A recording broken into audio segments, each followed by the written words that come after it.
what's up? My name's Mira and I'm your outreach coordinator for FSO. I'm currently studying away in New York City. I'm a senior fashion merchandising student. My minor is economics, and yeah, I'm going to be graduating in December, so just a few more weeks. And I'm just here to tell you a little bit about internship experience, what I've learned, things that I wish I could have known as an underclassman. So let's just get right into it. I've interned at 6 places total.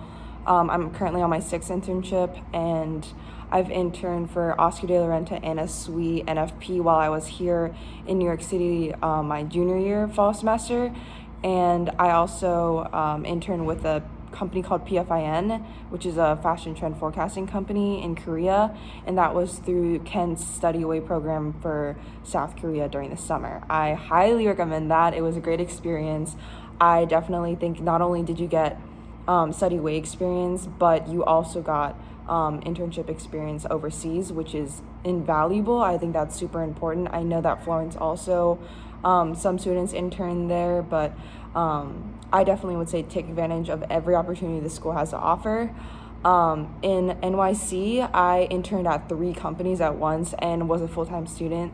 I think that was super challenging in the fact that definitely learned time management. I definitely had a couple mental breakdowns along the way. So, you know what? Like, I wouldn't do it again if I could. So I would say like 2 maximum if you're also a full-time student, taking in-person classes. So like, just really know your limits. I was always the type of person to always say yes.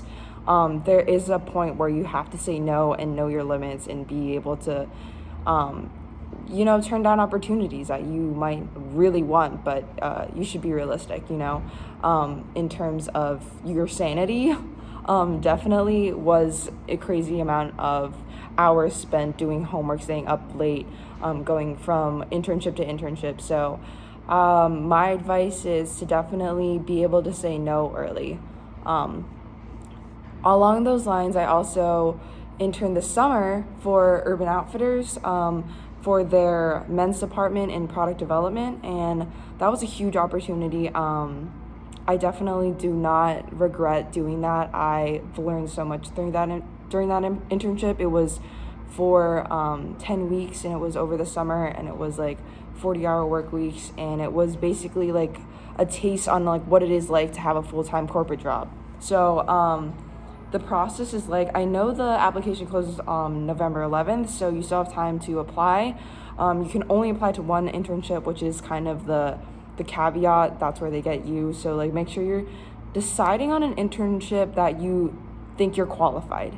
I know that sounds like kind of rough to say, but like being able to, if you really want to intern there, pick one that you think that you can get.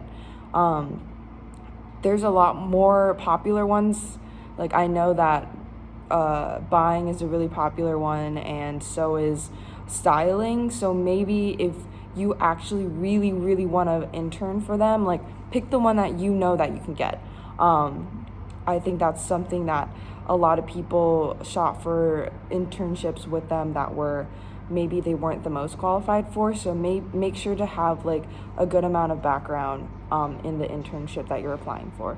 So like, you submit your application, and then the first step is a video interview. So kind of like this, you record yourself and you like talk and answer questions.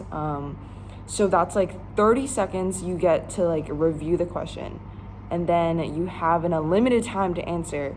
But I would say to be concise. Do not just keep rambling on. They want you to be concise. They want you to also like show off your personality. Do not be afraid to just be yourself. They'll ask you questions like, one question that I remember was, what is your next destination that you want to travel to, and why? So basically picking something that you want to go to is like something that's unrelated to the position, seemingly unrelated, but they really just want to know like what kind of person you are, like what kind of applicant you are, and that's just where your personality can shine. After that round, you get invited to the home office to interview with people within your department. So I interviewed with product developing people and in that category, and it doesn't even have to be in your brand. interviewed with Free People and Anthro, but I was going for Urban Outfitters. So like all the brands within the URBN family are up for grabs in terms of who you're interviewing for.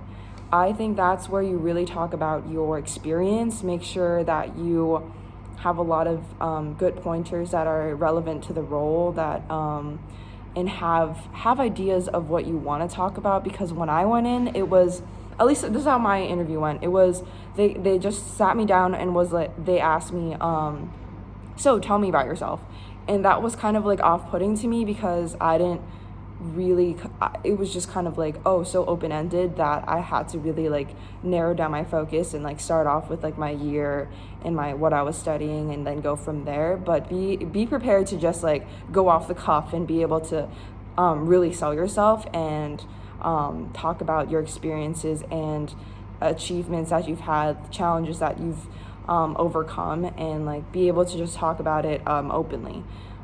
They also asked about my interests and what I do in my free time, which is something that maybe if you're like the type like me, like I was like, I like sleeping and eating and watching Netflix. Like, I don't know, like maybe come up with like a few things that you think you're proud to talk about as your hobbies.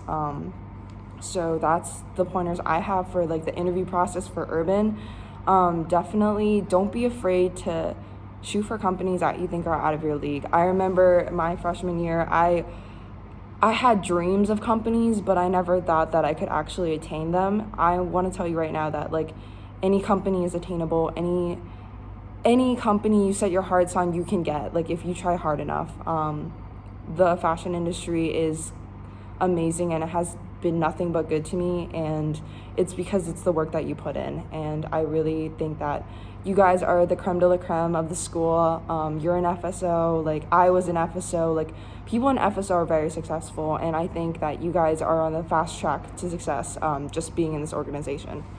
For what I did day to day, oh yeah, my current internship right now is Cotton Incorporated, and that's completely trend forecasting focused. I go to art galleries, I take notes on like art that I'm seeing and how its relevance to trends in the future. I literally go shopping and take notes on what I'm seeing in stores. It's crazy. Honestly, it's like one of the best jobs. If you don't know, like trend forecasting is super creative. You're coming out with concepts that are going to be in style for seasons to come. So it's definitely super fun. My day-to-day for Urban Outfitters was definitely more maybe administrative, I would say, because I did get to meet with buyers and designers all the time. The design team and the buying team were the two teams that I worked very closely with. Product development was making the product and working with overseas vendors, really being able to track POs and make sure shipments were on time, and really track samples. That was a big thing, and kind of work with the buying team to produce like merch direct products, which are like what the buyers really actually want to be in the assortment. So they'll kind of just work with the product developer to produce something kind of bypassing the design team. So that was something that I worked a lot on, was like merch direct projects.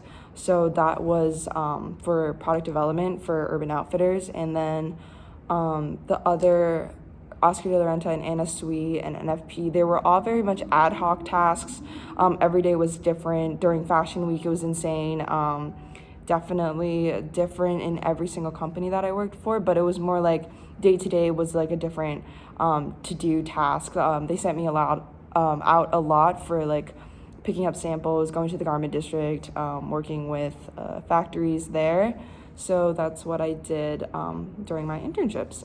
Yeah, so if you guys have any other questions for me in terms of application processes, I got my internships in New York through the school, actually. So like emails that are sent out for like Hillary Stone, we have a person here called Anna Mates, and she is like the industry liaison for New York City. And I would say use that resource, because I've gotten honestly so many of my internships just through the school alone. And don't be afraid to always ask, make connections, network. You can network with me on LinkedIn. Always network. I would say like our industry is really small, and everyone says that, but it's true. So definitely network with me on LinkedIn at Mira Hoo. That's my Mira Hoo HOO. And then my email is mhoo@kent.edu. So if you have any more questions, feel free to email me, shoot me an email. I'm always here. If you have any questions, if you have any question, no question's a dumb question. So like, just feel free to shoot me an email, and yeah, thank you for listening.